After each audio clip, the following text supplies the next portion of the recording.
Hello बच्चों, आज मैं बताऊंगी स्थिर अनुपात का नियम।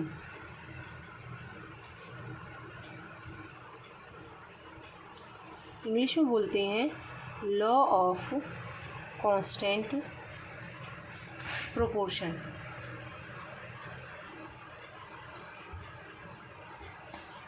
ठीक, इसका जो प्रतिपादन किया था वो करा था J.L. प्राउस्ट ने।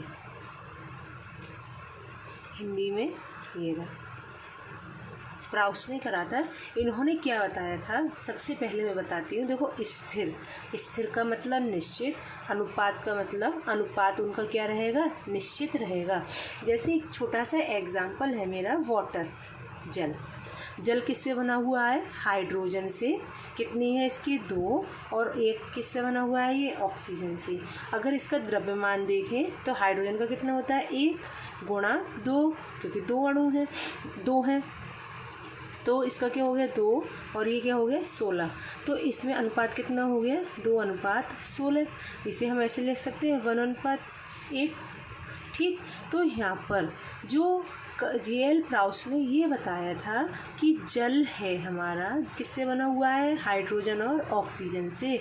उसे चाहे वो हमें प्राकृतिक संसाधनों से प्राप्त हो रहा हो जल, या रासायनिक विधियों द्वारा या किसी भी विधि द्वारा बनाया जा रहा हो, तो उसमें जो रेशियो आएगा हमेशा वो कितना आएगा, 1:8 का ही रेशियो आएगा। ठीक है, तो यहाँ पर इसी को बोलते हैं स्थिर अनुपात का नियम। अब जैसे मैं कहूँ अमोनिया है NH3, तो N का किससे बना हुआ है अमोनिया, नाइट्रोजन से, और किससे बनी हुई है, हाइड्रोजन से। यहाँ पे नाइट्रोजन का कितना आएगा, 14, और हाइड्रोजन का 1:3, अर्थात 14:3। अनुपात रेशियो कितना का हो गया, 14:3 का। इसका मतलब अमोनिया किसी भी विधि द्वारा बनाई जाए उसमें नाइट्रोजन का द्रव्यमान कितना रहेगा, 14, और हाइड्रोजन कितना, 3। इनकी इस रेशियो से ही बनाया जाता है। इसी को क्या बोलते हैं, स्थिर अनुपात का नियम कहते हैं। ठीक है, अब इसको डेफिनेशन में सुनो, देखो ज़रा।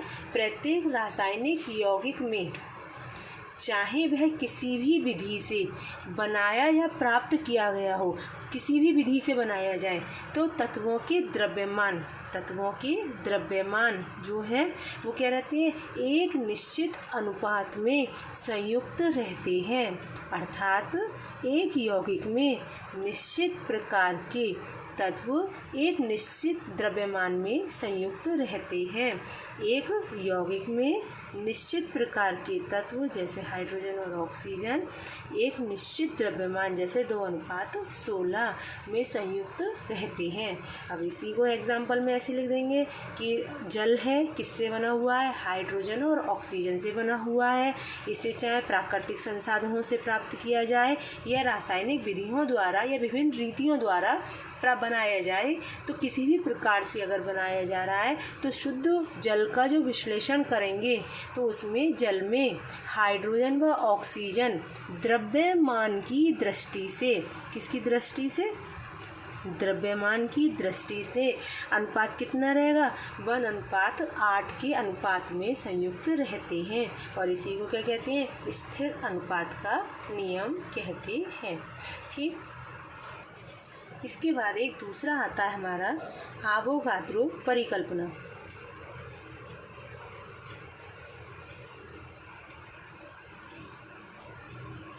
इंग्लिश में बोलते हैं इसे भाई हाइपोथेसिस। ठीक, ये दूसरा ये है और एक ये है। ठीक, तो इसे सबसे पहले हमारे आवोगाद्रो ने बताया था। इन्होंने क्या बताया था, ये परिकल्पना दी गई थी एक। इसे आवोगाद्रो ने क्या बताया कि जब ताप और दाब की समान परिस्थिति हो, अर्थात जब ताप मतलब टेम्परेचर तथा दाब मतलब यहाँ पर प्रेशर, ठीक, प्रेशर की समान परिस्थिति में गैसेस के समान आयतन वॉल्यूम में अणुओं की संख्या समान होती है। गैसों के आयतन में क्या होती है, अणुओं की संख्या।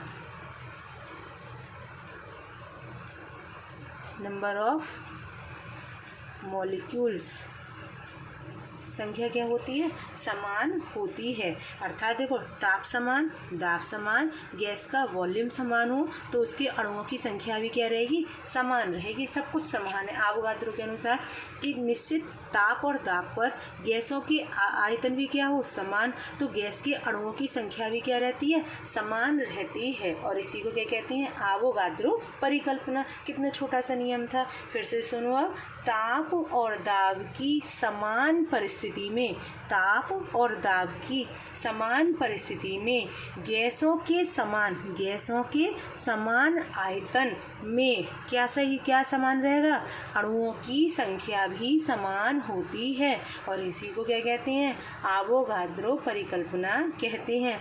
अर्थात T समान, P समान, V समान, तो N भी क्या हो जाएगा, समान हो जाएगा। और ये आ गया हमारा अवोगाद्रो परिकल्पना। ठीक है बच्चों।